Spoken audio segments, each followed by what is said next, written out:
Welcome to the Black Script Storytellers. My name is Kevin Marable, and today joining me, we have one of blackscript.com's principal writers. You may know her as Hey Dom online. We have Dominique Young with us. Dominique, thank you so much for joining.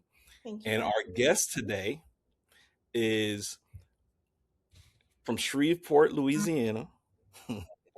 She's an Oscar shortlist contender, Emmy nominated, NAACP Image Award winning, Guild Award nominated, ACE Honors Award winning celebrity hairstylist, designer, and instructor with over 20 years in the hair industry as a licensed cosmetologist and more than 15 years working in television and film. She is known for bringing some of the most iconic characters to life through the transformative art of hairstyling. Her credits include The Great Debaters, Fences, Watchmen, Just Mercy, Lovecraft Country, Women of the Movement, Emancipation, The Color Purple, The Piano Lesson, Fight Night, The $1 Million Heist, Tyler Perry's Divorce in the Black, as well as Gina Prince Bythewood's upcoming film, Children of Blood and Bone. I'm so excited about that. Uh, in addition to her work behind the chair, she is also an actress and producer and the founder of Mona B Productions, where she trains hairstylists to sharpen their craft, understand on-set language and workflows, break down scripts, and execute high-quality looks to help bring characters to life. Please welcome Andrea Mona Bowman. Hi, you guys. Thank you for having me. Thank you Yes, for thank joining us. you. Thank you, Andrea.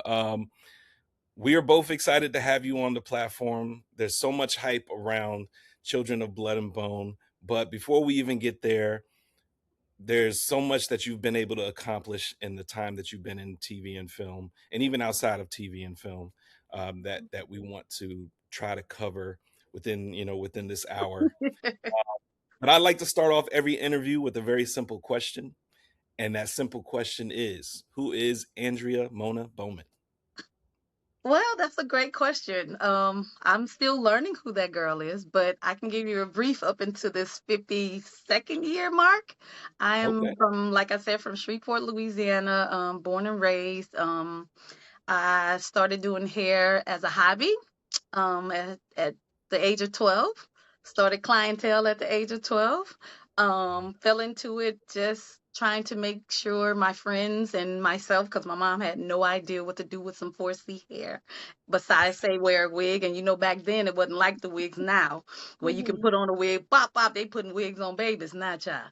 But back then you put a wig on and it's gonna be that little bad little boy that'll snatch it off and embarrass you. So I told her, I was like, no, I'm just gonna pray and ask God to give me the gift to be able to do hair, and He did. And I started off with my friends all the way through high school and then college.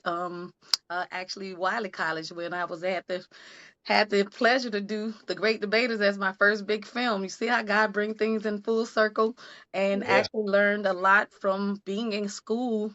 And learned at Wiley College under a young lady that I met there was from Detroit, and she taught me how to do extensions and all the things. Just was a nice little old bootlegger. You know how it all used to be, that old kitchen titian. And came back home to Louisiana after I got through with school. And a cousin of mine, she had a spark for it, and she was like, let's go to school. And I went to help her and didn't know God was setting me up for a whole lifetime of things. Had no idea that any of this or even hair itself would have even been in my path in a way that it would have been able to take care of my family and also travel around the world. I never would have thought. But yeah, I'm a mother of three. Have two beautiful granddaughters. Have three sons and two granddaughters, and I just love my family, and that's me. Just a well-rounded young lady that loves to give back and love the Lord. Amen. We Amen. I love love that. that. Yes. Good answer. And Andrea, much of what you said has actually touched on the first question we have for you. So if you could just share more, Mhm. tell us about how you first got into hairstyling. Of course, you touched on it some. And at what point did you realize this could become a career for you? Yeah, like I said, my cousin, it was a hobby, but yet something that I wanted her to get into, because she had two kids and was in the projects, and I knew I had a a glimpse of what entrepreneurship could back then, being from a small city. You Mm-hmm. know, but you really don't know. But I knew if she had some type of trade, and I know when you travel with your hands go where you go. And by me being able to do hair for people, all through high school and stuff in college, I started doing people on the side that just wanted to be pretty, that couldn't afford to go to the salon. And I seen then that if I could help her, no telling who I can help, and ended up helping myself. And I didn't realize it. Like, it hit me because it was so funny the first day that we went to the beauty school that I went to go help her. And I'm walking around the school and I'm just praying. I'm like, Lord, you gave her a vision, what she can do next. I'm like, because my mom thought doing hair was for flunky. She thought that was, remember on Grease, beauty school dropout? She was one of those because she's a school teacher and all the things. So she wanted me to go out of college. And I'm like, girl, I'm smart. I'm not, I didn't say, because I was going to school for biology, microbiology. And I still I have a love for science, but didn't even know how much chemistry and stuff is in hair as well. Didn't know all the things, but God always take everything and put it together. He don't put puzzles together like we mostly do. He put a piece over here and a piece over there. And so how it fell into my life, it just kept falling into my life. And when I realized that day, when we was at that school, when we came back, we got to sit down and talk about financial parts. And so everything she was saying was one, because I didn't really think it was for me. I just thought I was just here supporting my cousin. But when she said, if you're a really good hairstylist, you can make up to $100,000 a year. I said, really? $100,000 a year? It got real serious that day. It became a career for me immediately. Hadn't Mm-hmm. even went through the process of anything. Didn't even know if I could get a loan or nothing. But I knew at that moment Mhm. I had found that spark, because I knew then that would be the one job that could take care of my family, because that was my prayer at 16 years old, seeing my mom work 2 and 3 jobs. And I said, God, if you just give me one job that I can be able to take care of my family. And when she said that, it just something just went through me. And I knew then, because I was like, I'm pretty good now. Everybody come to me in the hood. If I just apply myself, I can set Mhm. myself up to be able to make this kind of money. She said, yes, you can. And the rest is history. And that one job has taken care of me and my family for almost 20, 30 something years now, and 20 years in the almost 20 years in the TV and film. Wow. Amen. Yeah, that's amazing. That's amazing. And you said, you mentioned The Great Debaters was the first. That was the first film. Uh-huh. It was the first actual film that I worked on was called Welcome Home, Roscoe Jenkins. Through all of the films that you've done, how did you early on? How did you find your visual identity for the characters? Um, was it something that was kind of instructed upon you, or did you have the freedom to kind of create your looks? Well, when you're day playing, when you come into the world of TV and film, especially for the crew side, as far as the creative side, the department head is who establishes the look. The key is a part of that establishment and administrative part. Then Mhm. there's a third. Like for me, when I got placed on Great Debaters, the guy that hired me, Ken Walker, God bless his soul, one of our iconic hairstylists, Mr. Ken was the one that invited me into this world. My pastor's sister-in-law was an extra on Welcome Home, Roscoe Jenkins, and she invited him to my pastor's house for Easter Sunday. And he came over and he was just talking to my pastor, and he was like, man, I have another film that's coming, because they were there doing Roscoe Jenkins. But he didn't tell us. I didn't find that out till later. And he was like, yeah, I need some real good stylists. And my pastor, being my pastor, he take care of his members. He was like, I got the baddest in the city. Go to my church. And he was like, well, can I meet her? And he was like, yeah. And he had his wife to call me, and she called me, and normally I would go over there, but this particular Sunday I had probably, Easter Saturday. I call it Mhm. Easter Saturday for hairstylists. I Right. Mm-hmm. was up from 5 a.m. to 12 midnight doing hair all day, and Mm. then went to sunrise service, went to 8 o'clock service, went to 10 o'clock service. So at this point, I'm serviced And Yeah, I you're heard still her call her. Yeah, and she was like, "Yeah, Pastor say, can you come over? He wants you to meet." I was like, "Okay, I'm coming." I hung up the phone, and but my middle son was in the car with me, and I said to myself, but I said it out loud. I thought I was saying it to myself.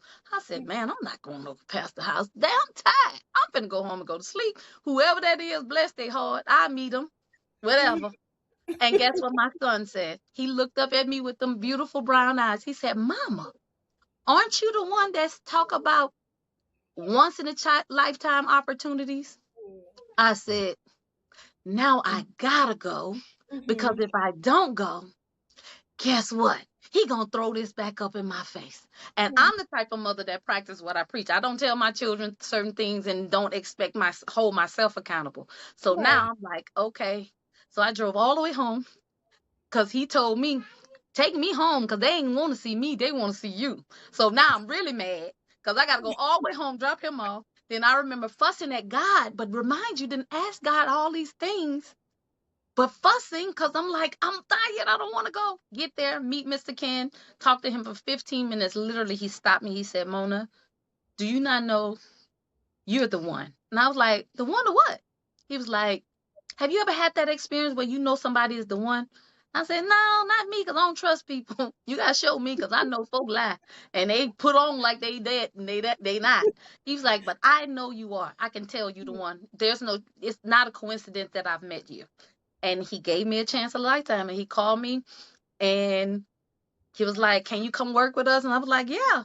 And I ended up going, didn't had no clue of what I was doing, didn't even know anything. And that's why I have a passion for teaching now, is because I remember that first day being so totally scared, going, not knowing how to navigate. And I remember getting through the parking lot and got to the parking guy, and the parking guy, "Where's the trailer?" And he was like, "What you do?" And I said, "Hair." And he said, "Oh, you can need to go to the hair trailer." I was like, "Oh, it's a hair trailer?" I didn't even know what that was. But he led me to these different situations. So when I finally got to Mr. Ken, he was like, "Go day play." And I was like, "Okay, what does that mean?" I don't even know what that means. But he was like, "Take your stuff and set up and you do the background." I was like, "Okay, what is background?" And so it was all in that process of learning how in that moment of trying to see and then know like the difference between contemporary hair and period hair. Even though it was a contemporary movie, I had no idea. All I knew, it was just listening to the other people, because that particular day I was on set. I was the only additional hairstylist. I didn't even have somebody that I could rub elbows with and ask the question. So God literally just threw me in the water, and I just stood there, and he was just like, "Make everybody look nice." So being yeah, that I was coming from the, cosmetology background, I Mm-hmm. understood that part, but to understand the lingo of set, that's a whole different world. And I didn't even understand the protocol of things. I didn't understand none of that, but I always had sense enough to step back and watch, be very watchful and listen. So I Right. paid attention, and I had to learn really, really fast, because now him telling me to make them look nice, I knew what my level of nice was. So I just, touched them, cleaned them up or whatever, but I stood back and just actually watched the other hairstylist that was in the trailer, which is the third, fourth, fifth, and the key. And with Mr. Ken, I knew Mr. Ken was the boss, but I didn't mm, know that it was a hierarchy of things as far as responsibilities and all those things. And that's the part that I was really just blown by. Even in every department, they have the same level of, this is the gaffer, this is the best boy, this is, and I was just like, wow, this take all these things take to mm, make this one scene. Because when I was right. on Welcome Home Roscoe Jenkins, I was there the first day they did the obstacle course. I don't know if y'all seen the movie. So that was Yeah, me. I was there that first day, and I was just Oh, amazed at how everything plays its part and how it played into it. So just having to answer your question, long-winded of answering your question, it's always the protocol of how the designer and the department head, because sometimes the designer and the department head, like I am on Blood and Bones, I was both. I was the designer and the department head, because sometimes some movies have just a designer, which is a person that actually picked the looks with the producers and the mhm, showrunners, and mhm, then they hire a department head to actually run the department as far as hiring, the concepts, getting the wigs ordered, hiring people, and making sure the schedule, and then the budget, the money, making sure that everything lines up. And so for me, in the first beginning of it, That's all I was exposed to, is just following under the protocol of the people that hired me. Mhm. Um, but I went in, started going in deep. And it's such a blessing now because so much information now is online that you can look at. But back Yeah. then in 2007, it wasn't as much, especially in the area that I was. Because when I got found out that Great Debaters was the next movie, had no idea until I got there to come and prep that it was 1930s. I had no idea because when I got there, Miss Kim was like, "Yeah, are you good with period hair?" I was like, "What's period hair?" And he was like, "Period hair that was done in the 1930s." I was like, "No, but you showed me a picture. I can do because I'm good at mimicking." And I said, "I Mhm. can do whatever you show. You show me a picture, I can do." He was like, "Okay, you know how to use Marcel's?" I said, "Start spinning them. You know how we do it."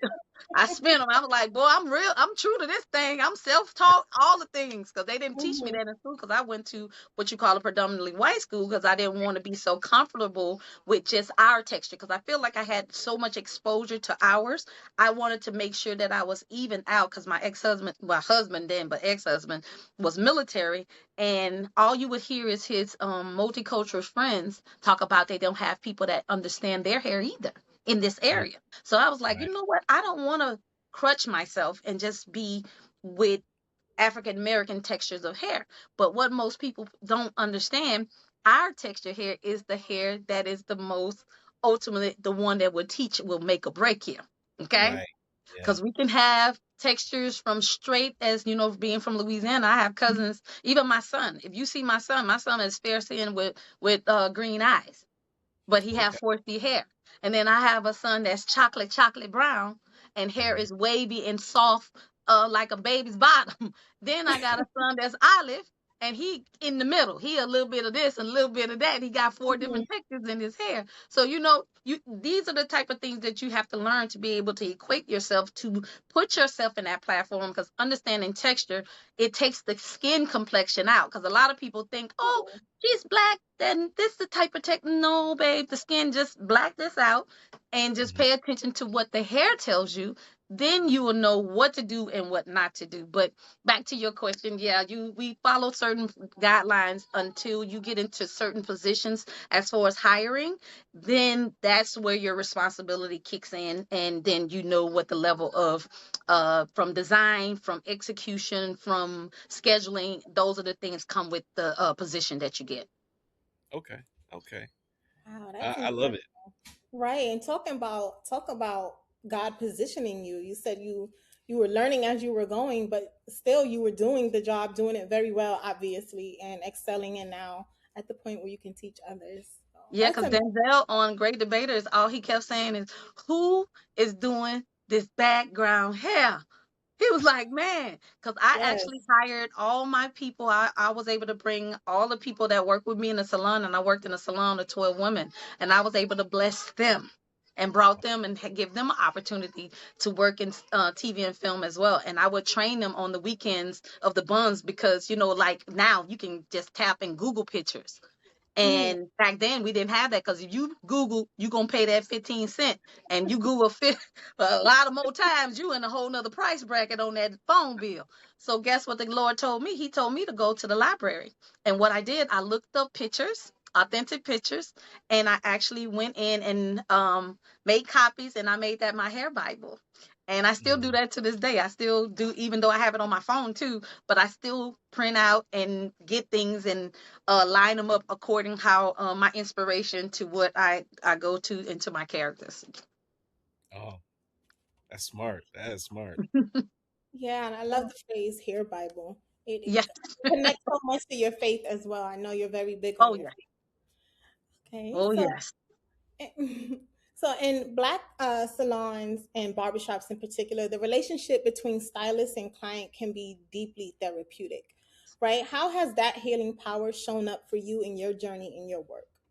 Oh my God. I would tell every hairstylist that would love to do TV and film, but I would tell them to do 2 years in a salon, barber as well. Reason so is part of what you just asked. It's a different type of learning as far as relational, Hmm. understanding how to keep um your mouth closed because you can't be volunteering everybody information that comes in your chair. That's in real life and in set life. Mhm. Understanding about time management, understanding your skill set, and also being under somebody that can be a mentor, even if you don't call them a mentor or not. Having somebody that has at least 10, 15 years of experience across the room from you or sitting next to you, they're gonna rub off on you, good or bad. I tell Mhm. people there's no such thing as bad, because if you learn something what not to do, that's a good thing for you. So I don't mind for folks showing me the foolishness. So I was like, oh, note to self, not doing that. Mhm. But I would always would say that to people, because for me now, especially leading teams, it helps me be able to understand the dynamic as artists for people, artistry Right. versus structuring, because you have a director, you have a showrunner, you have these people that have sat in these meetings and made things in a way, this is what their vision is. I coming out of a salon world, you're the boss of things.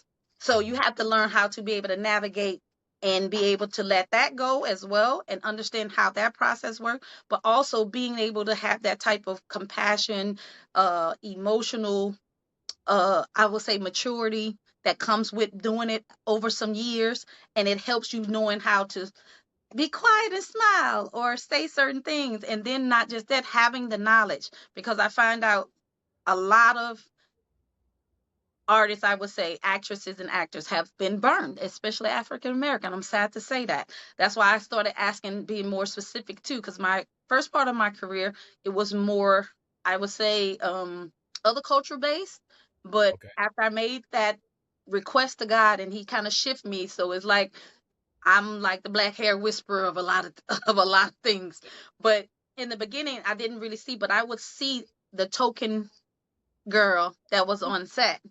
And I remember one instance, beautiful girl, can't say the name because y'all know who she is now. For sure, y'all know who she is. But she came in on the show and she had beautiful hair, and nobody took in the fact that this is a series and they Mhm. wanted to use her own hair.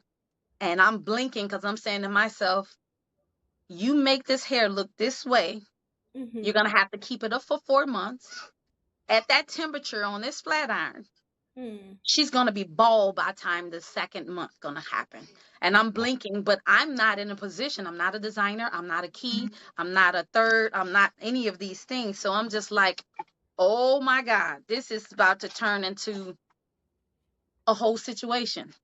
Oh man. And the person that hired me, I didn't know her enough to say, pull her to the side and say, hey, this is going to be a bigger problem if y'all don't resolve it. And so I'm scared too, because I'm like, I don't want to disrespect or make somebody mad or make them think that I know more than them, even though I knew in this moment I knew more, because I knew what it was going to do, because I understand 4C hair. It can't Mhm. it's people think it's the worst hair on the world, but it's really actually the best to me, because baby, it can hold a style. It can do some things that them other hairs wish they could do. But Right. untrained hair, you all hair, if it's not trained, will give you the biz. But a Mhm. lot of people just associate that because they don't understand it. But when you understand textures, it changes. But having that opportunity to see that firsthand, and then these people wanted me to lie to the producers because they tried to paint this young lady off as being a problem. But when she asked for a wig, but she had a right to ask, because she had hair here, and now this is second month, and her hair is here. Wow. In Wow. real life, she's going to have to walk around with this. But if Mhm. 2 more months would have added, it was going to be up here. Mhm. You get what I'm saying? So Mhm. having these dialogues now, and in that situation, it made me bolder, because I was like, if these young ladies don't have somebody to speak for them, even at my expense of losing my job, I I told the truth. Well, I ain't finna lie for no one.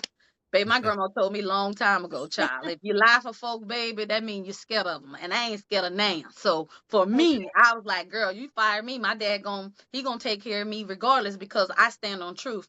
And for her to ask me to make it seem like this young black lady was lying, or she was, gaslighting, girl, and I got the same kind of hair, girl. Bye. I said, oh, no, no, no. I said, she's lying. And the young lady asked her in request, and she has a right. And then when I broke it down for all of them, Then they was like, oh, this makes sense of why. I said, yeah, y'all wasn't looking at the longevity of the part. Y'all looking at a style, but you're not Right. looking at the longevity and the integrity of this young lady's hair. Because when she rap at night, she has to go home. And any of my actresses and actors that I had, they know I have a regimen for them. Real life regimen. If they're wearing a wig or not, I'm training them how to take care of their hair, especially some of them go from show to show. And you can see the damage. Mm-hmm. You can see the damage, but having that cosmetology background and my chemistry, it plays into my roles so tremendously, and I'm so grateful that God took me that route versus letting me just dive in and just not having that background of cosmetology and being in a salon setting to have these mentors and be under these people and watching things of what to do and what not to do, because I feel like it has made me a stronger hairstylist in TV and film overall. Absolutely. Absolutely. I do want to ask, because I'm not sure, and maybe there is a way. I'm just not familiar. Is there a process that young, cosmetologists and hairstylists and makeup artists can go through to get into TV and film? Is there a such process, or kind of have to be, under somebody's wing and mentored and brought in that way?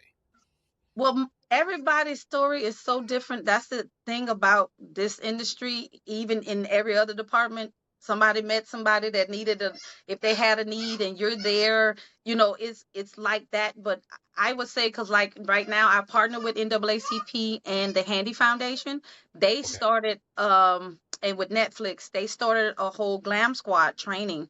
And that's why I'm trying to push the training side. I do them online and I do them in person as well, because there is a big need of things on Yes. that level. Because a lot of times people fall into stuff and then people try to label them, but it's really coming because they don't have the knowledge. You know what I'm saying? And how do you expect people to know when nobody's trying to tell them, or if they feel like they have to tell you, they feel like you're not qualified. It's just like all the little things that I navigated through and seen for myself. And when God had gave me the call, I was like, you know what? You're right, God, because who's going to do it? But having yourself in a city where TV and film is done is Hmm. a plus. Going to film festivals, I would say, introducing yourself, telling them your skill set, that you are a hairstylist, especially in the indie world. The indie world is really picking up a lot momentum now because Yeah. of the fact of the industry has been shook because of the internet. I mean, not the internet, because of streaming and all the things. That's a good way. I know I would, a few of my mentees, I've had situation where God to put on my heart and just say, as a volunteers. I see people that volunteer and I can see your skill set, because a lot of times people don't want to take a risk because they don't know what you know, and we don't have time because once you get the set, it's rolling. You know that it's everything is this all day, rushing to wait, rushing to wait. And so to me to sit down and say, oh, this is what last looks is, this is what this is, you don't necessarily have that kind of thing. But if I see a skill set and I know, okay, today we're going to have 400 extras on fight night, I can put her in this corner and let her be around some more people, because not only if she has a skill, I see that she's open to learn. You know what I'm saying? So those type of situations, getting yourself in those situations, meeting people, networking, going to social cons and all these different things, and being confident and knowing, but understanding that you have to have a skill set that you can back up. You can't Mm-hmm. be Right. saying I'm a makeup artist and somebody asks you about a smoky eye and you don't know what a smoky eye is. Girl, bye. You can't. When it's time to produce, you have to produce. And a lot of people just like to talk, and those are the ones that sometimes even get the opportunity, and then it make it hard for the people that really want it for the right reason. But that's Right. why I just pray tremendously that I can be able to influence others, people that are legends in this industry. Because like for makeup artists, I don't know who could see will see this, but makeup artist Kara Rashid, she's on Instagram. She has a makeup institute that she does online and in person in Atlanta. But people are seeing that we need to pour more into the younger ones, which is a blessing, because 90% of the ones that came in with me, baby, it was sink or swim. Yeah. And you got a situation and you better hope it for the better. And that's why even growing in this, I will peel certain people. If I see certain things that I would know, I will pull them to the side and say, hey, I wouldn't recommend that, They was like, oh, Mona, you need to teach. I'm like, girl, no. And didn't realize I was already teaching. And then God had to just like kind of coming from my mama being a teacher, it's just in me. And just wanting people to have the knowledge, because I feel like knowledge is the key. If you can give me those tools of knowledge and I can apply what I know already to that, I just feel like that just build confidence and gives security for people to be able to walk in rooms that can be very intimidating. Because I promise you, the first day I was on Great Debaters, I knew Denzel was in it. I didn't know Denzel was directing. And here I am, and you see, I'm standing outside blinking because I'm seeing all these vans, and I'm like, Lord, what I done got myself into, Jesus. Oh my God. I said I wanted to do this. I don't know, because ain't nobody telling me anything. And now I don't have any other hairstylist. It's just me and my boss. And I'm just like, okay, here come Forrest Whitaker. I'm blinking. I'm like, oh my God, there's Forrest Whitaker, Jesus. And I'm like, I have to put it together because I don't want him to be overwhelmed that I'm not used to this. So I got to, good morning. Yes, sir. And I'm over there on the side of the trailer like, oh my God, so I see Denzel, you know how he walk. He comes straight and I'm like, there go Denzel. So I run in the trailer and I was like, okay, God, okay, I'm just gonna hide. Okay, get it together, Mona. Are you gonna stay or are you gonna stop? He came in. I was like, oh my God, Denzel Washington is the end of this trailer. Jesus, okay, Lord, get it together. He walked right in. Hi, good morning. Speak to everybody. Came, shook my hand. He was like, what's your name? I said, Mona. He was like, okay, Mona. Denzel Washington. I was like, I don't know. I'm saying to myself, no. But I was like, yes, sir. And he walks away. He turned around. He said, you okay? Because I know my face was like this because I want to scream, but I'm just like, You yes, gotta sir, I'm hold it good. together. And then he started asking me questions, and we doing the whole assessment on Forrest's character, and that was my first day of character development. That I'm just sitting there like, this is what they do. This is how this works. And it was just like those things that God strategically set up in those small, intimate moments for just me, because normally it's not always like that. And Mm-hmm. Right. it was for me. And so I never forgot these things, because even the first day after we decided that when Mr. Ken decided Forrest wasn't going to wear a wig, he was just going to wear his hair. He looked more realistic, like a Southern Baptist preacher in that day with his own hair short, really short or whatever. And so he Mhm. tells me to go watch set. And I'm like, what is watch set? Because remind you, I only had 2 weeks on the other show, but I was with other people at that point. I've never had Right. to cover set by myself. And I'm like, what is that? And I remember going out of the trailer about to hyperventilate because I'm like, okay, either I'm going to do this or I'm not, God. But I don't know. Because Mr. Ken kept forgetting, because I'm confident, that I have not had any thorough training or experience. He kept Man. forgetting. I had to remind him, like, hey, Mr. Ken, hey, I ain't done this before. You got to tell me.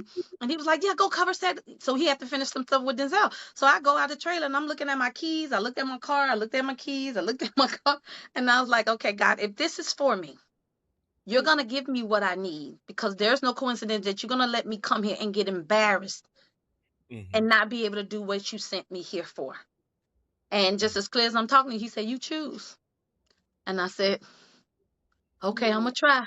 And I remember the vans pulled up and they was like, you gonna get in the van? I was like, no, I'm gonna walk, because set was really close to walk. But I remember just crying and praying. I was just like, okay, God, I trust you. I trust you, God. I trust you. I get into the house. We did the first scene when the young Denzel, because his name Denzel Whitaker, he runs in as the son, and he's telling his dad all about what happened when Denzel almost got caught at the barn. So we're doing that scene.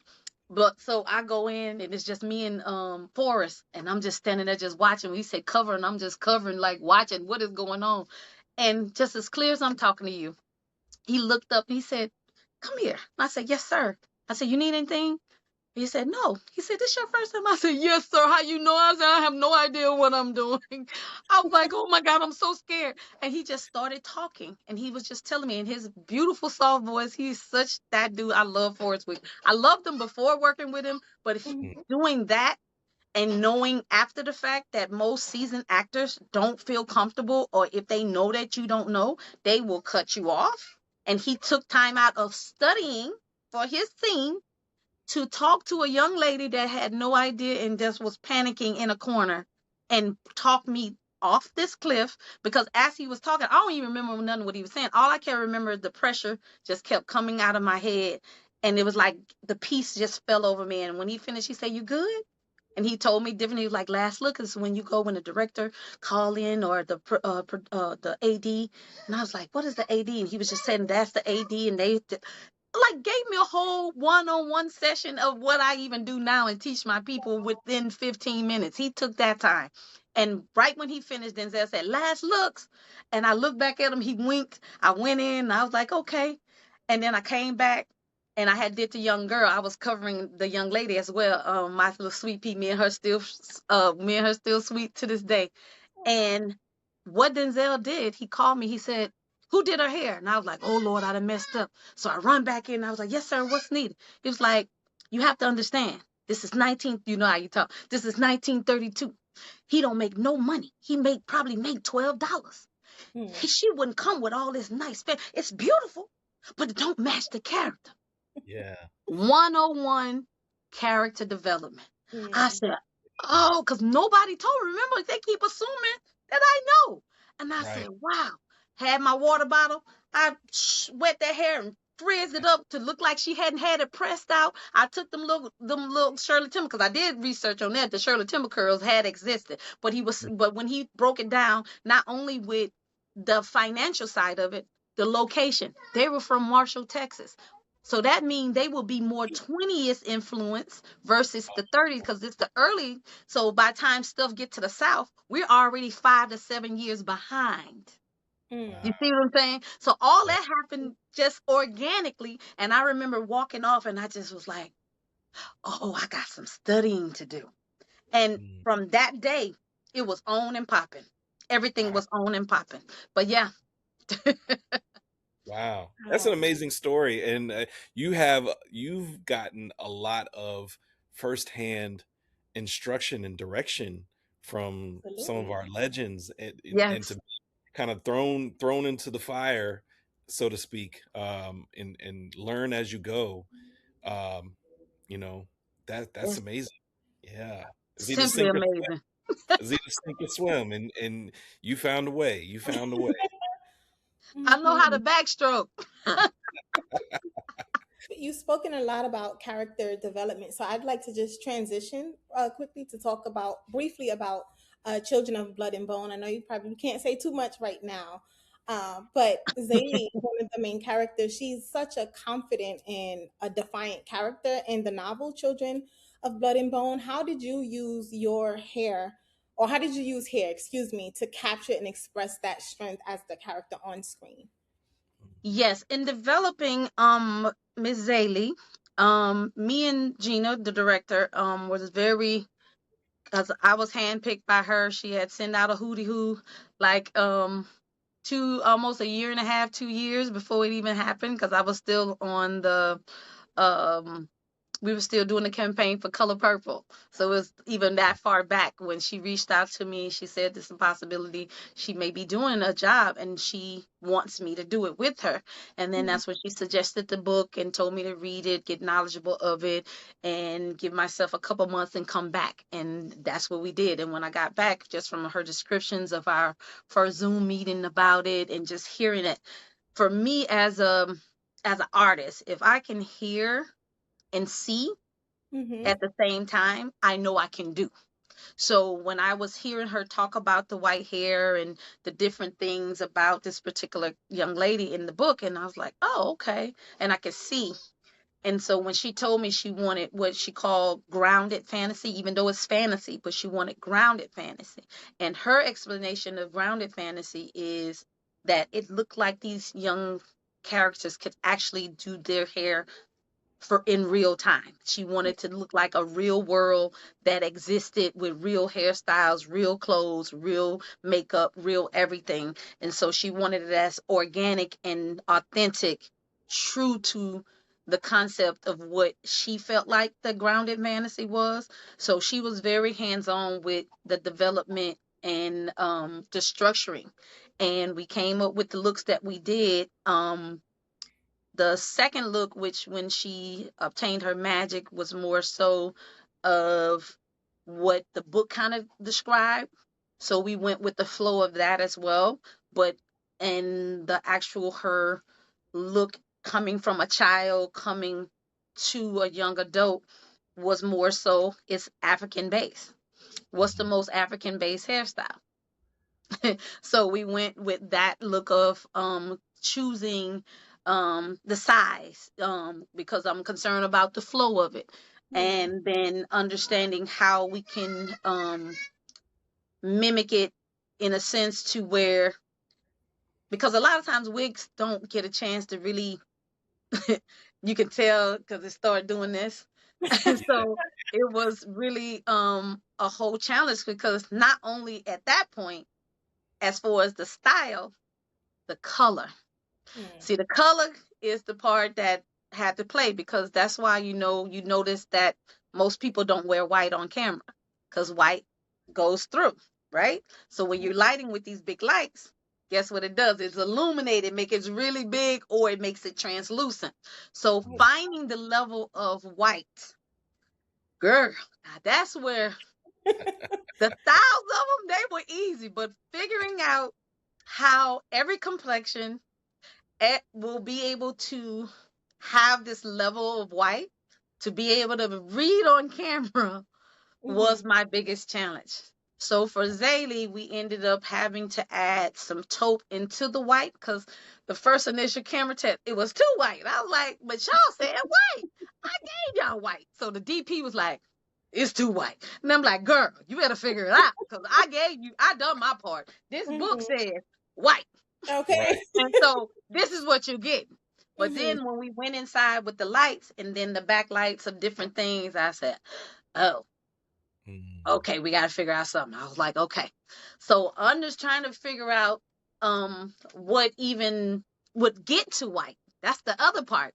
I melted so much hair going from blonde, trying to go from black to white, from blonde to all the things. And my one of my amazing wig makers, Gretchen, she ended up saying to me, she's like, Mona, I've never seen it really done on a regular basis unless it was something comical, but we Mhm. make mustaches and highlights and stuff from yak hair. And I was like, let me see it. And so when I seen it, I was like, oh, let me order some. So I ordered some, and then I started dipping, and I was like, oh, it's getting white. Okay. Then when Yeah. she hit back, she's like, you can have them to texture it too. I was like, because the first hair that I seen, it was just like bone straight or the kinky straight. And I'm Mhm. like, we need some we need some power to the people. And I knew Mhm. I could make it tight, but if you sweat when it's rotted, it's gonna relax. As the temperature and they sweat and all the things. So I'm like, can they make it? And she was like, yeah, it's just special order.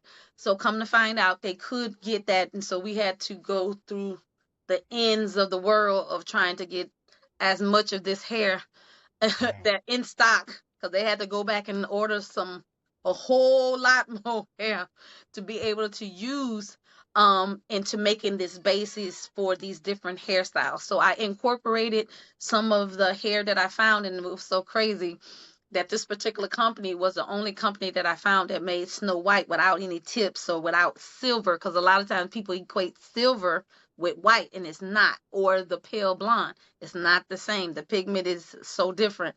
And it was only one company and they were discontinuing Oh. the white because it's not a popular color. Mm. I Wow. bought every stitch of this braided hair that I seen. This is before I even knew the date of when we was going. I had white hair coming out of my yin yang. My mom was like, "You buy one more batch of this hair, we're gonna pass out." But I knew in my spirit that I was gonna have to need this hair because then when I started finding out after we started having production meetings of how many extras in the thing, and I was like, "Lord, you see why you told me I needed this hair?" But yeah, coming up with the styles, that was not as hard because Gina was so in tune of what she wanted.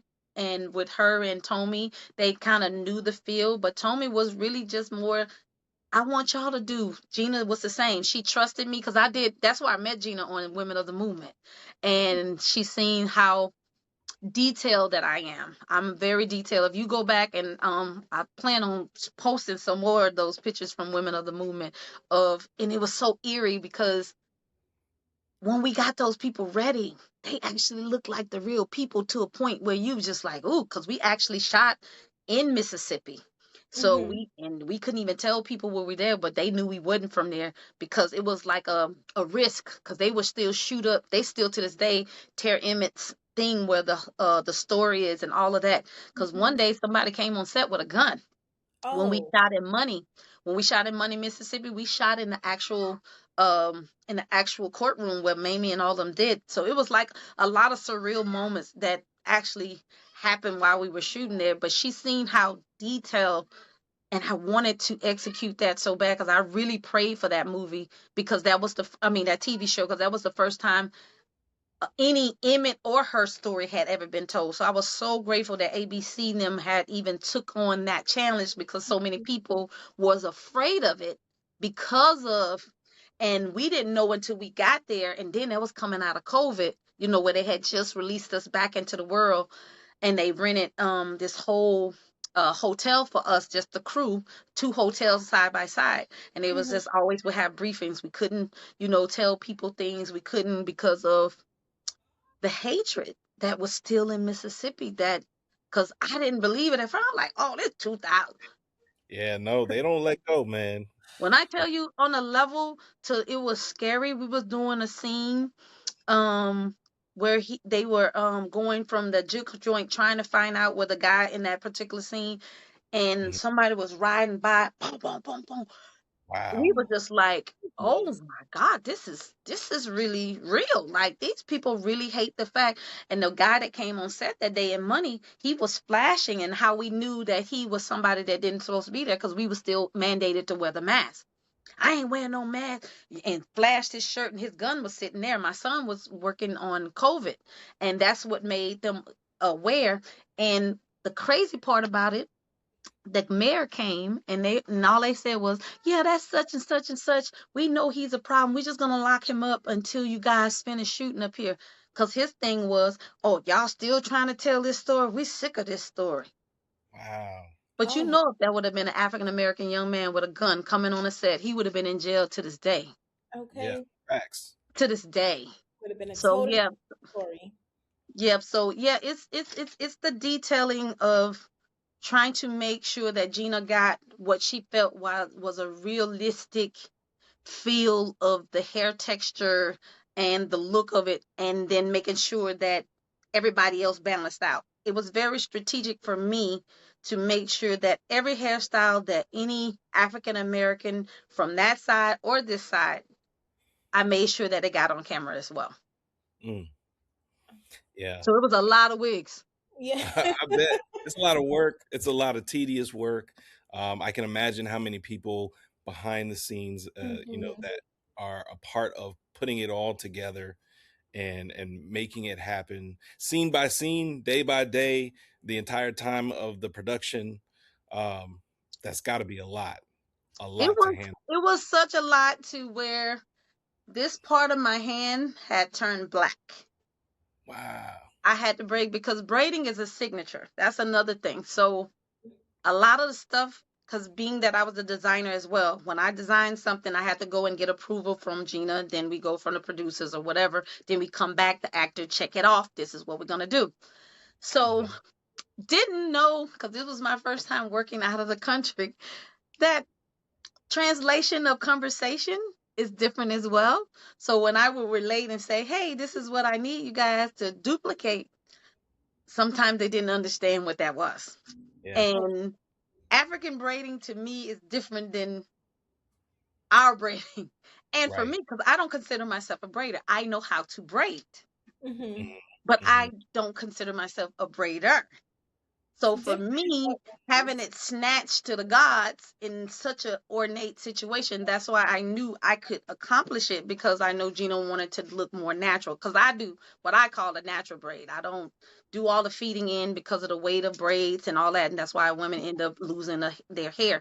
Sure. A lot of times because of the weight that is Mhm. pulled on those small follicles over a period of time. It's not just the tension of it; it's just the weight. When you wash it, Mhm. anytime you put something on something and it's wet, it's going to Yeah. do this, pull Right. more. And a lot of people don't equate that into their styling. So when I would translate and say, hey, can you guys do this? And they just, and then I come back to the trailer, it's not. And so having the limited amount of that white hair, I couldn't take a chance. Right. Right. And then that's when a lot of things started happening on this side where we weren't able to get stuff because it Mm. had to go through so many hoops and loops to get to us with the tariffs and all the things because we were still there when all this stuff started popping off. So Yeah. we would have to wait till people was coming for the production and we would Taylor, our producer, Taylor Black, Lord Jesus, we call him the Yak Daddy. I would call Taylor and I was like, Taylor, I need some more Yacky hair. He was like, Yak is ordered. And so we started calling him the Yak Daddy because if like an editor or somebody would come back over, we would have 5, 6, 7, 8 suitcases of hair because we couldn't take a chance of it going through customs and all of that, trying to ship it at that particular point. So not only did I have to execute a lot of the things because if I made Zaylee hair, I had somebody else to braid it, but it don't Mm. match Mm. Mm. because she don't braid like me. Yeah. If That's me and you braid something, it's not going to be the same, Don. It's not. Right. I don't care how it's going to be similar, but it's not the same. And Miss Gina, being who she is, guess what? I tried to play it one time. It, and it didn't work. So when it It didn't worked. work that one time, I was like, okay, Lord, I'm forced to do this all by myself. This is just what it's gonna be. So anytime she likes something and I'll send it and she's like, yeah, but that one don't. God, why is she so good? Jesus, why is she so good? Can it just be a fashion in the backdrop? But the way they were shooting, I see why she's very detailed. So I couldn't even cut in the corner. So a lot of the duplicates and things, because not only did we have the main actors, mm-hmm. we had the stunt actor, then we Yeah. had stunt actor number two, and Mm. then we had a writing double too because they were writing animals as well. So 1 through 4 had 4 wigs that was connected to each character. Wow. Wow. So Yeah. when we went back, we had to go back and do some more shooting later. I had to take 9 suitcases of wigs. That's how many wigs, and that wasn't all of them. That wasn't all of them, but that's just to give you a roundabout of how much braiding that I did. I used to be up all night. I would leave sometimes because I didn't get enough prep. They much as they Paramount was going through so much at that point because they were transitioning once we was getting ready to start. I was really grateful that we still was able to do it. Mm. But I didn't get to South Africa until January 14th, and we supposed to show a shooting February 17th. Not one wig was made yet. Ooh. Oh. So now you see, so I Yeah. Mm-hmm. actually had to work. Around the clock. I couldn't sleep. I worked 7 days a week for 6 months, literally. That's why my hand was and my arm, my shoulder still have issues that Mm. I'm still working through because of it was the constant. My hands, like if I do my hands, they go right into braiding mode. Like they're Mm-hmm. so trained because I would be asleep and just I just like Lord. I'm Yeah. like, Lord, what did I sign up for? And I told Gina, I said, Gina, I love you, girl. Because first of all, I don't even fly. That was my first. I've been offered plenty movies out of the country, but I was so scared of flying. But this one, the way she described it and the way that I seen it unto a level, because when we got me and Lawrence Davis, which is my other good friend, we always work together a lot. And when we got Gil nominated for Color Purple, and I Mm. remember the young lady on the carpet asking, she was saying, I just went down your resume, Mona. You got all these accolades. She was like, but what is this one thing that you would love to do? And me and Lawrence looked at each other and we said, fantasy. And it wasn't There. even a full circle of a year. And I got the Mm-hmm. call from Gina. And I was like, not only fantasy, it's black fantasy. What, God? And then about a month in, when I started melting hair, trying to get this white hair, then I was like, oh God, what did I just sign up for? I am going to die. And then It's being the perfectionist that I am, I had to literally figure it out because I couldn't sleep if I couldn't figure it out. So the mhm. different levels of taupe that I had to include, it was a certain amount of dips into the toning because that's what we had to do. Because if you see the yak hair is like a grayish, whitish, Right. yellowish tone to it. So understanding that this particular one could only take 2 dips with 2 minutes. So I have things that's documented that it because it was a whole Notes. chemistry Yeah. set. Yeah, Right. and each tone, like the young lady that played a couple of the parts, they were on the darker tone. So they got 3 dips versus the 2 dips. And then some of the lighter skin got the 1 dip. Mhm. And then some got some of the extension, the white extension added into the hair. Because when you see young Zaylee, you will see I added the white into the actual wig because of the toning of her skin as well. So the tone of the skin, and then they started turning colors. Remember, we're in the Oh, summertime in South Africa, so now okay. they're getting darker and nicely toasted. And then Mm-hmm. Oh, it had to shift, so I had to even in midway of things had to add more toning. And then they're dirty and they was fighting. I didn't know Gina was gonna drag the hair. certain things, and we only had a couple wigs because we didn't have time to go back and make other things. It was a lot, Oh my but Wow. we made Listen, man. it's definitely going to pay off in the end. This is it. For one of the sure. most anticipated films since that I can think of, and we've been covering it since The first the initial announcement that it one. was picked up as an adaptation from the novel, and Wow. so we're following it strongly. And Absolutely. between Dom and myself, anything that comes across our our desk that is children of blood and bone, we're gonna be on it, and we're gonna treat it just like we did Sinners, because Mm-hmm. Yes. every step of the way. And it's important to talk to people like yourself Mhm. that don't always get the spotlight or the Yeah. exposure or the platform to actually speak on the experience, because I feel like this is a job that a lot of other young women would love to have, and Mhm. also young Absolutely. men too, Young not men. Mhm. just young women, but the opportunities are scarce. And so that's why I asked that question earlier, like, is there a way in to this field? But I feel like there should be programs, and I know you teach, and I'm sure there's others that teach as well. But that should definitely be something that is looked at, because in a lot of I hear a lot that there's limited black makeup artists, black Mm-hmm. hairstylists, um, and they don't always get it right. And sometimes you have to work with who you get on set, Yeah. and go with whatever makeup and whatever hairstyle that you get. You know, Mhm.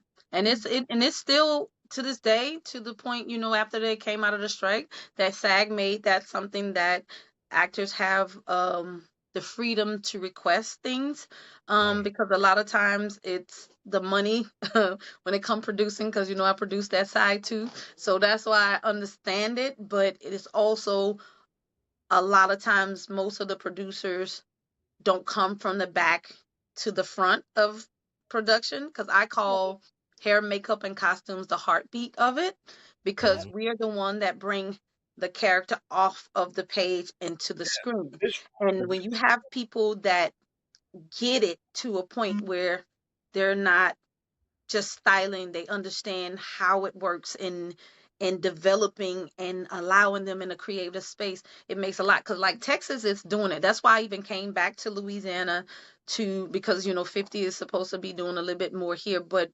also Louisiana in itself wants our incentive to really pay off more, because we were the first Hollywood South. So I Right. was able to get on our film commission here in Shreveport, and meeting with the city leaders and trying to get them to understand, if you don't have an infrastructure set up in your city and you want film and TV in your city and you want it to thrive, you have to have people trained that know how to make these things work, because productions is, and that's why I had to take a call sheet. I'm like, you see the back of this? This is Mm. all the people that was here just for this one day. Do you know how much money this is? I Yeah. said, and especially even to call Mona B to come to your set. If it's Exactly. not in Shreveport, you're gonna have to pay for my transportation. You're gonna Uh-huh. have to pay for my flight. You're Hmm. gonna have to give me a car. Don't let it be 3 to 6 months. You have to give me a car to get back and forth to work.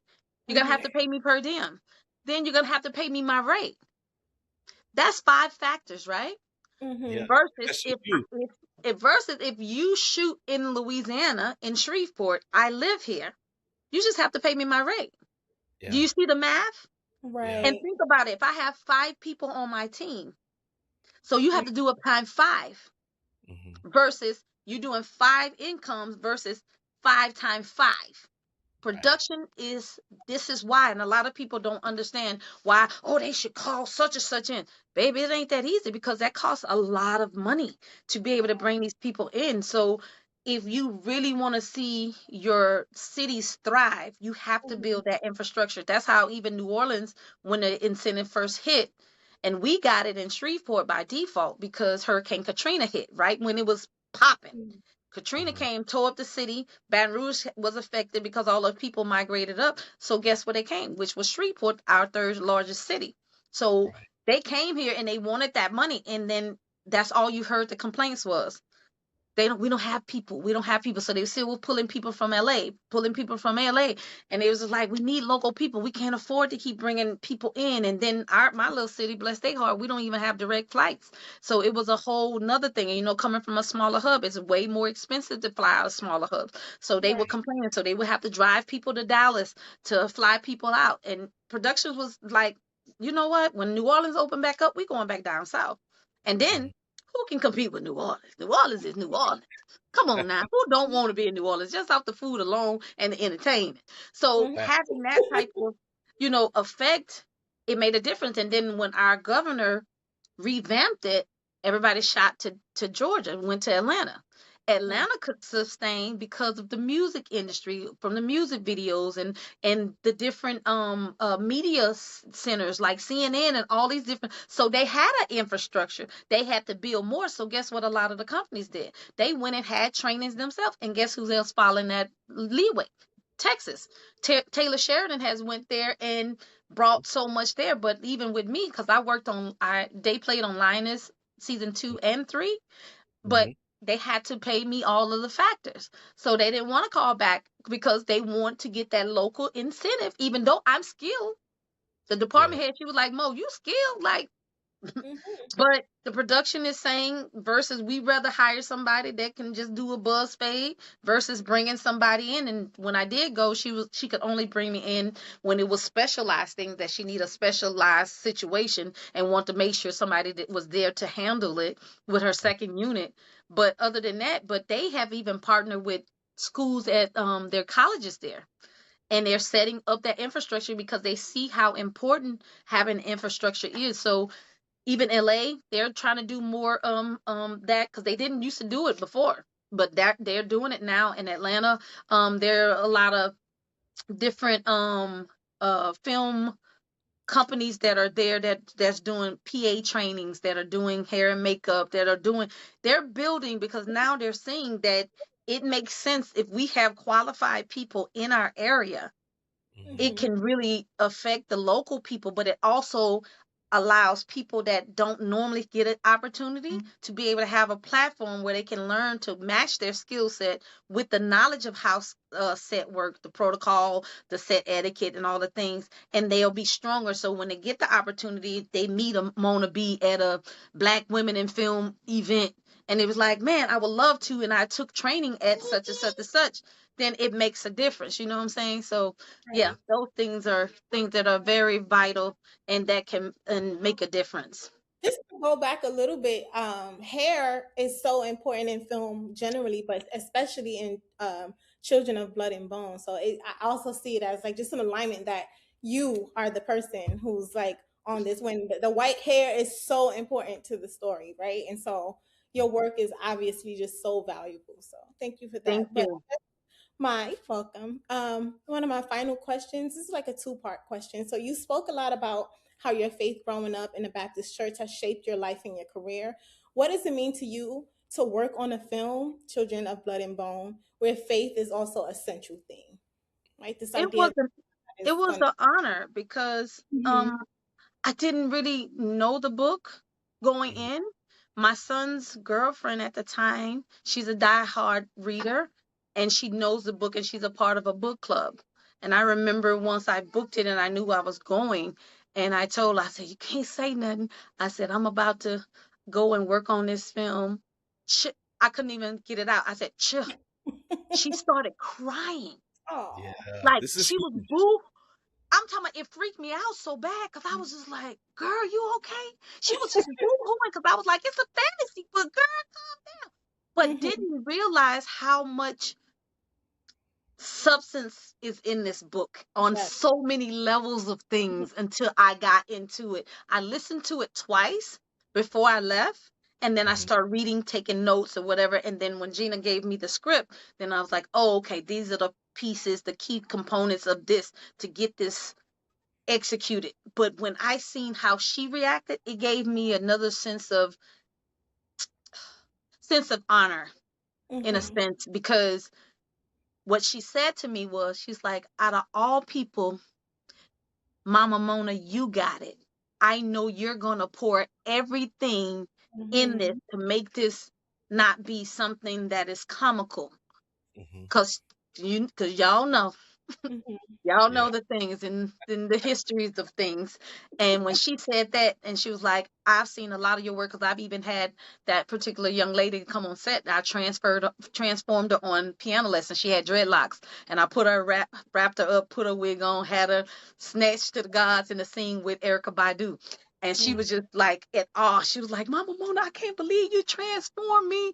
Oh my God, this is amazing. So when she seen me do that, and then I told her what I was a part of Children of Blood and Bone, and she was like, I just can't wait to tell our group that this my mama and she did the hair and all the thing. I was just like, wow, this is something really that is Yeah. going to really be an impact. And that's why I made it my business to make sure that every hairstyle that any young black woman could even think of was Mhm. represented. I wanted every hairstyle from the afro down to whatever. Yes. Everything is in it. When I tell you everything, and y'all gonna be sitting here Woo! watching it, when you see the whole thing, you were like, Great. Miss Mona said that. She said, oh, there go this and there go that. And oh, wait a minute. But I kept it in the realm of what the storytelling was, but I wanted to make it authentic to where you could see this young lady actually in there, or her mom or her auntie. I wanted that kind of love and real authenticity to this story, because when I just started reading and it just started coming to me, and I was just like, and I would walk through when they would pick the extras and just be like, gotta say that one and Mm. that one deserve, and it just flowed, because like some days we had like 200 some background, and Woo! all I'm talking about just the white hair. I ain't talking about the black hair. We had Right. black hair people too, Yeah. but the white hair 200. And those children was so excited to be a part of this, and when they transformed and seeing themselves, and some of them rocked the white hair so cold blooded, and they was just like, I can see myself dye my hair and really Yeah. be a magi and all the things. Mhm. So to even get them to the point where they felt like they were a part of it aesthetically, yeah, it really was an honor to me to be able to Mhm. be able to have this opportunity. I told Gina, I don't think probably about 100 times, thank you for asking me. This was by far the hardest and the most emotional ride. Mhm. Scary, because sometimes, like I said, I got 30 minutes of sleep in like 5 days, in between 5 days with 30 minutes. But Ooh. I made it happen. I was not gonna fail, regardless of not having enough time to prep. I told them if we go to that next round together, and y'all got to get it to me this time. Cause y'all ain't, you fooled me once one time, baby. You gave me a little blood and a little bone this first time, but this next time, y'all gonna have to do your girl right, cause Right. they seen how adamant I was about it though, cause I didn't want to fail. I wanted to make sure that Gina had what she needed. And I was honored when Tommy came with us, and for the writer of this book to say, even down to the details of the little accents of things that I placed in the hair.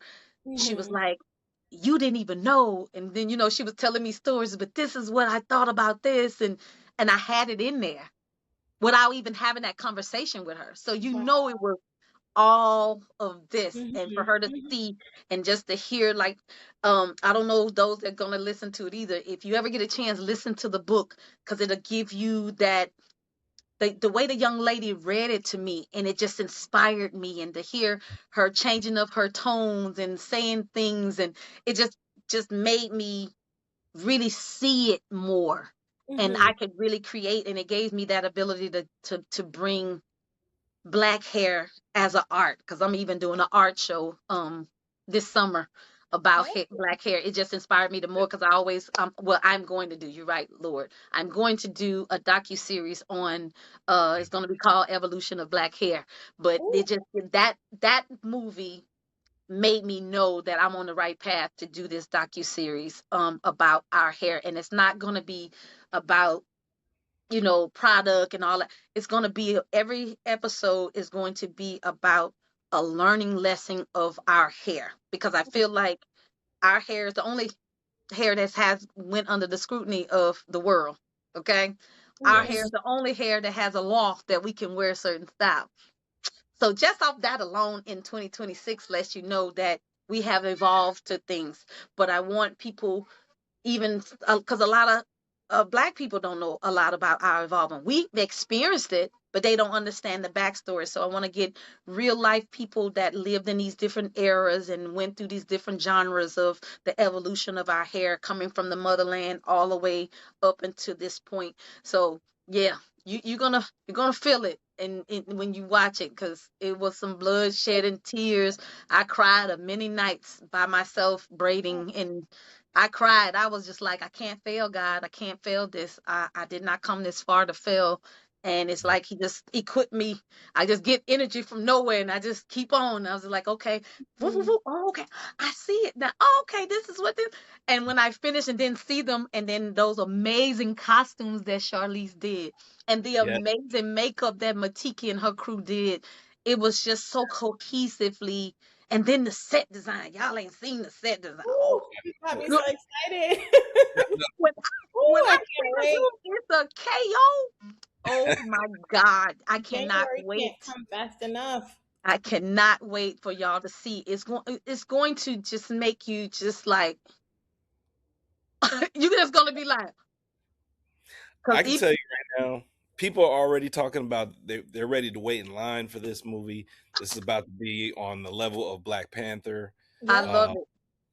and I just love the fact that we're seeing it in real time of how many people are actively ready and anticipating this film and want to get behind it, want to support it. It's all about it. So I'm not saying it lightly. It is the most anticipated film, and it's not coming out until next year, the top of I next year. know. That's the But part that got my nerves bad. I'm like 2027. this is you guys are right on time because Yeah. you're starting the marketing and promotion of the film leading up Hmm. to before you even see anything. So this is building the anticipation from all the people who read the book and are avid book readers and black fantasy lovers and we don't really get these kind of We stories really don't. on this level. Yeah. So Yeah. this And is Because the and this is casting, because the casting itself, when I seen who was attached to it, I was just like, what? What? yeah, What? yeah, I just the kept cast, saying what, and then to have them to come, man.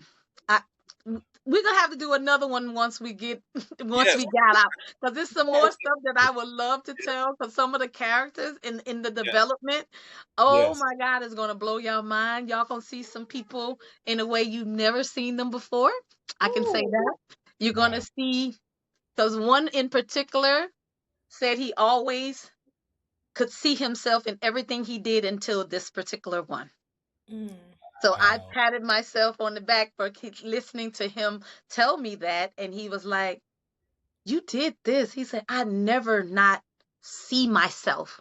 He said, you make me look just like I anticipated this character to look like. I don't look like myself. And I was Wow. like, what? Come on, baby. I said, come on, Congratulations. God. Yeah. No, I loved your stories. Everything Absolutely. that we covered, and we only covered a brief part of your career, a very very brief. But there was so much there to take in and to learn and to understand, even from the aspect of a doing hair and hairstylist, Hmm. and what that takes in Yeah, TV and film, and all of the things. Um, and like I said, it's interesting to hear because we often don't get to hear yeah. the side of things. So we definitely want to have you back on. We're anticipating interviewing Charlize next. So I'm excited, man. I'm We excited for you. I'm excited for the film. I know Dom is excited. what? I'm trying not to scream right now. I'm so excited. Oh my gosh. I Y'all know I can. love Tina, first of all. So anything Yeah. she's She, attached, I'm she's amazing. She's such a empathetic, hmm. realist, grounded, loving director.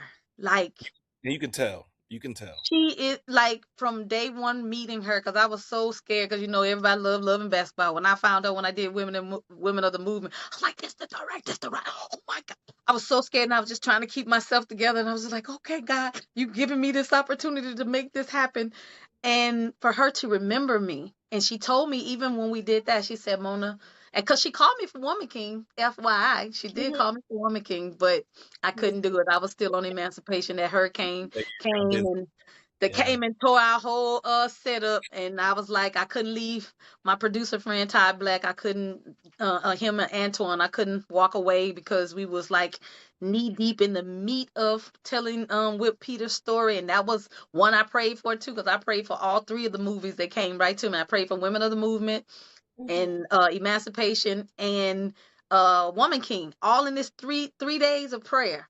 And Yeah. all three of them came to me in the same way, and I didn't have no idea that I was going to even be able to get a chance to do them. So when she called me for this, and I told her, I said, Gina, whatever you want to do, I'll rock with you. And then after I said yes, and then she said, you know, we're going to shoot it in South Africa. I said, wait a minute. I said, how long is that flight? She's like, yeah, I know you don't like flying, but. And I thought about it, and I said, Gina, for you, let's roll. I said, I Yeah. just want to make sure you be great and to be able Hmm. to tell stories in a way, especially being an African American, you know, black female director, with budgets and things that always hit different when they see our face. So I want to make sure that to the best of my ability that I can make these characters come to life and the actors and the writer and her could see see that reflection of what they when they read it they can see it and feel it because that's the other part of it. I wanted all the hair to feel organic where you can see and have movement because I didn't tell y'all that yaki hair is stiff as a board, girl.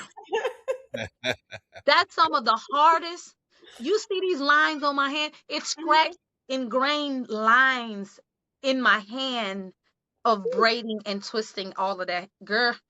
But live to not tell another Right. story, Yeah. God.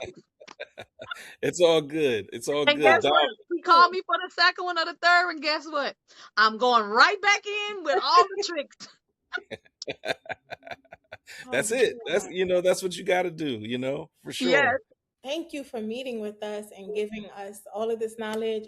It's really inspiring hearing your story about hair, about 4C hair, your experience working with 4C hair is refreshing to hear that you are a stylist who is not afraid of 4C hair. As somebody who Right. does have 4C hair up under this, some stylists can be like, we're gonna charge you extra, or I don't really want to do your hair. So just hearing that you give that love to people, black people in particular, with 4C hair, and on a film set, a TV set, where so many black actors and actresses already say, it's hard for them to get it our is. hair and makeup right.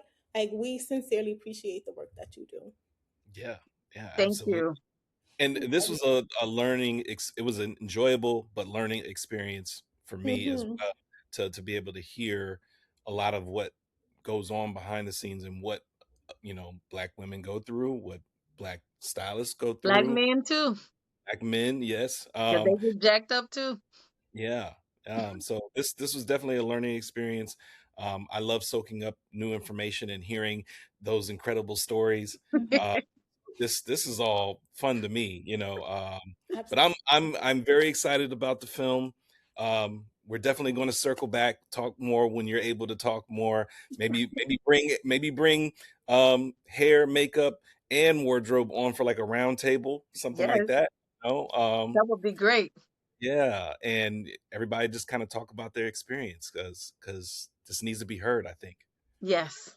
And Yeah. thank you guys for allowing me on your platform because like you said, you don't get a lot. I've been exposed, praise God, because of the different jobs that I've had been able to acquire, but a lot of Mhm. people don't have the opportunities, but anytime that That's why I'll be happy to talk to people, because especially about the understanding of our hair, and coming from a person like you said have 4C hair, and knowing what I went through, just my mom not understanding, and calling me nappy head and all the different things that I had to overcome. That's why it always touched me when I have an opportunity to ease and to walk a young woman through, or a young man, because I got a young man in my church right now. I'm walking him through trying to lock his hair up, and his is Mhm. kinky enough but not kinky enough, but walking him through that process, and it's helping him, and he's only 12 years old. So it Right. matters. So thank you guys for having this platform that we can be able to express and tell Black stories, and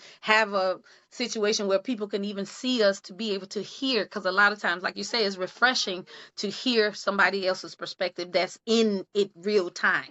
So thank Right. y'all so much, because I never met y'all, but I've been following y'all too for a minute. So just Yeah. know I'm following y'all platform too, because I admire anybody in media that wants to show a limelight to what we do in any aspect. So thank you so much again, and thank you guys for your time and your platform. Thank Absolutely. you. Absolutely. And with that being said, that's Andrea Mona Bowman, or Mona B, everybody. Woo! Yes. Thank Yes. you so All right. much.